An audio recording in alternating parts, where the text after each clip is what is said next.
Buckle up, everybody, because this week's deep dive is going to take us on a wild ride through the stock market. Oh, yeah. From February 10th through the 14th. Sounds good. Our source this week is the Market Deep Dive Report. And let me tell you, it's packed with enough twists and turns to make even the most seasoned investors a little queasy. We got exciting earnings reports, the looming threat of tariffs and everything in between. Yeah. Just imagine for a second a roller coaster reacting in real time to every bit of global news that comes out. Oh, wow. That's what it was like being an investor this week. That's a really good analogy, actually. It really was a week of, like, these conflicting forces just kind of pulling the market in every direction. Yeah, so let's start by zooming out and looking at the big picture here with those major U.S. indices. Okay. The Dow Jones had a real nail-biter of a finish, ending up just 0.6% for the week. Oh, wow. But the S&P 500 seemed to have a little bit smoother of a ride, ending up 1.5%. Okay. And then there's the tech-heavy Nasdaq that just surged ahead and took the lead, ending at 2.6%. Nice. What can you tell us about these differences and what they might reveal about overall investor sentiment? Well, it is fascinating, isn't it? Yeah. All three ended the week in the green. Yeah. But these variations in their performance, I think, really do tell us a lot about where investors are placing their bets. Okay. So the Dow, Right. obviously with its focus on industrial giants, probably reflects some lingering concerns around, global trade and manufacturing. Okay. The S&P 500, though, being more diversified, suggests, I think, a broader sense of optimism. Okay. But it's really the Nasdaq's strong performance that stands out to me, because this really suggests that investors are regaining confidence in the long-term growth potential of the tech sector. Even with some of those headwinds on the horizon. Exactly. Okay, that makes a lot of sense. Now let's talk about one of the really big headlines that had everyone holding their breath this week, the inflation data for January. Yeah, the inflation news, the cooler than expected numbers were a huge relief to the markets. And I think it really eased concerns about the Federal Reserve, implementing aggressive interest rate hikes. Right. Which would have put a damper on stock prices. Totally. Now, it wasn't all smooth sailing, though, was it? No. President Trump's tariff announcements really added a layer of uncertainty to the mix. Absolutely. No immediate action was taken, but that threat of tariffs just loomed really large. Yeah. And it really kept investors on edge. It's a classic example of how geopolitical events can just inject so much volatility into the markets. Absolutely. Even just the possibility of trade disruptions can really spook investors and affect their decisions. So we have this roller coaster of indices, we have this inflation relief rally, and then we have this tariff threat just adding a little bit more drama into the mix. Yeah. Now let's zoom in on some specific companies that made waves this week. Okay. Airbnb's earnings were a standout performer. Yes, they were. They really exceeded expectations. What drove their success? Well, Airbnb's performance, I think, was really impressive. It's a clear indication that despite broader economic concerns, the travel industry is still doing really well. Yeah. People are eager to get out there and experience the world. Yeah. And Airbnb is really capitalizing on that demand. Yeah. What's interesting to me is that their success wasn't just a blip. Right. They also provided a strong guidance for future quarters. Yeah. So it signals this continued confidence in their business model. So even with inflation, even with the potential tariffs, it sounds like people are still prioritizing travel. Yeah, I think so. Let's shift gears to another industry that also seems to be thriving: entertainment. MGM Resorts hit the jackpot this week. They did. Their earnings report revealed a surge in demand, particularly from China. That's right.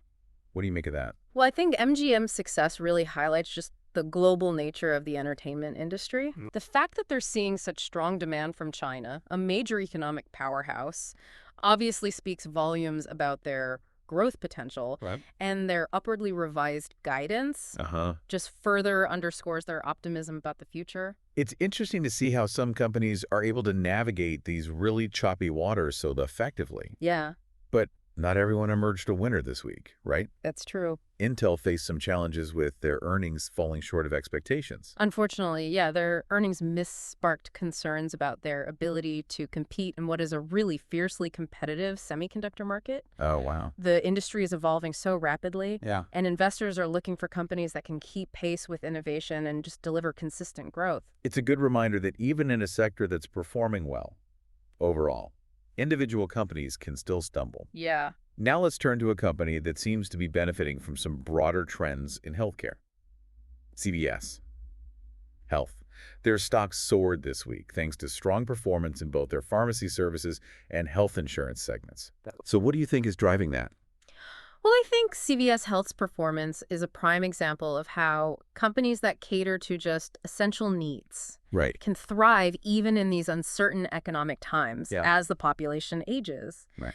And healthcare costs continue to rise. The demand for pharmacy services and health insurance is going to remain strong. Uh-huh. This really positions CVS Health, I think, for continued growth, regardless of market fluctuations. So even amidst a roller coaster week like this, there are these pockets of opportunity and resilience. Absolutely. It's just a fascinating snapshot of how different companies in different sectors are responding to all these crazy forces at play. Yeah, and by examining those individual stories, we can gain a deeper understanding of the broader trends that are shaping the market. That's a really great point. Yeah. We talked about some specific company highlights and some lowlights, but I'm really curious to hear your perspective on the bigger picture. Okay. We mentioned tech's rebound earlier.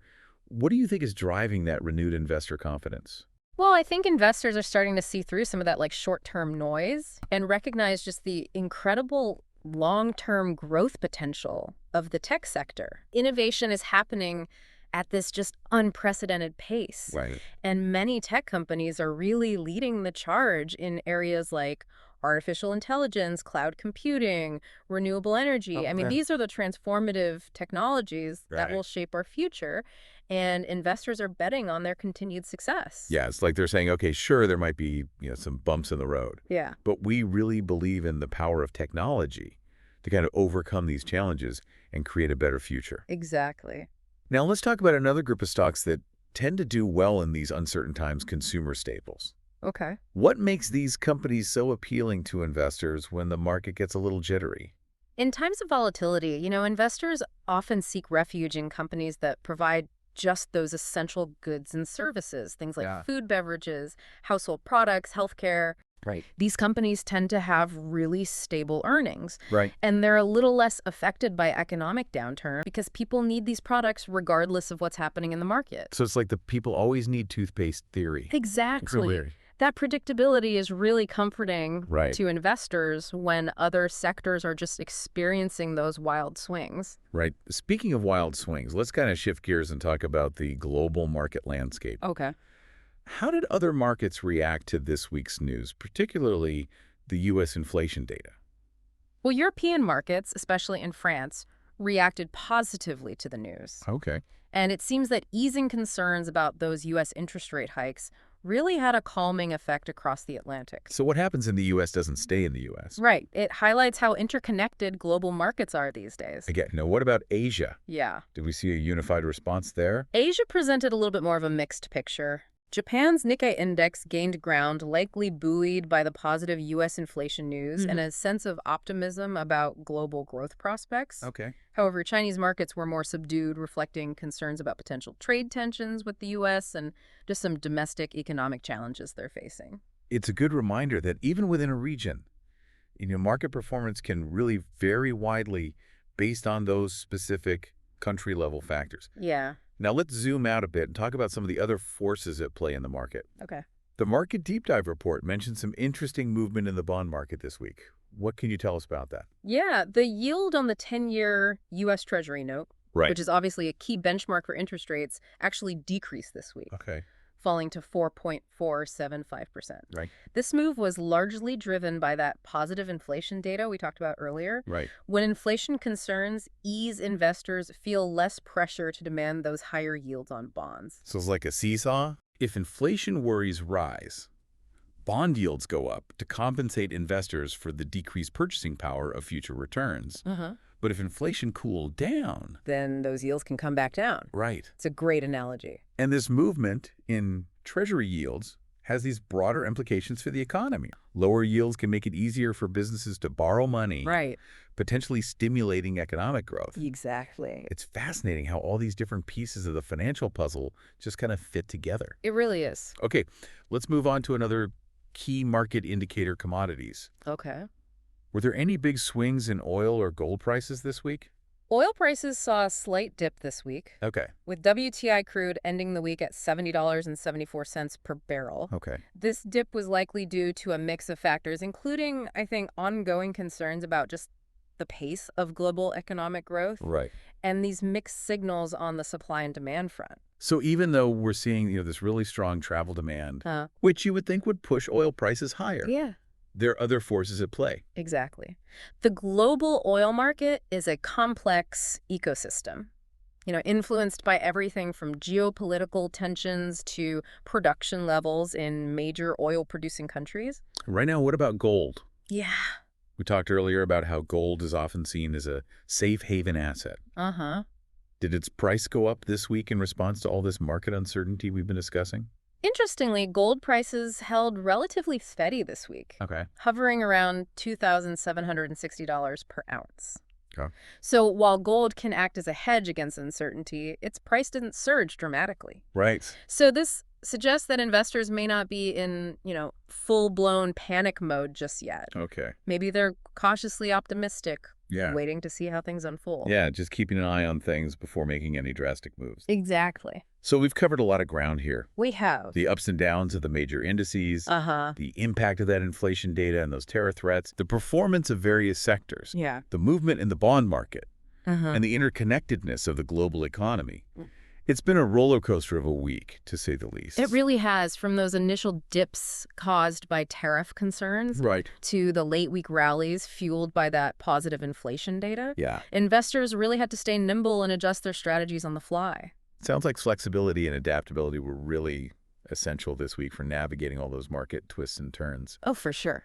Well, listener, we hope this deep dive has given you some food for thought, some new insights to consider as you navigate, this ever-changing market landscape. Absolutely. Remember, knowledge is power. The more you understand about these forces at play, the better equipped you'll be to make those informed decisions. Exactly. Keep exploring, keep learning, and remember, we're here with you every step of the way, That's right. ready to dive into the most intriguing market trends. Until next time. See you then. Bye.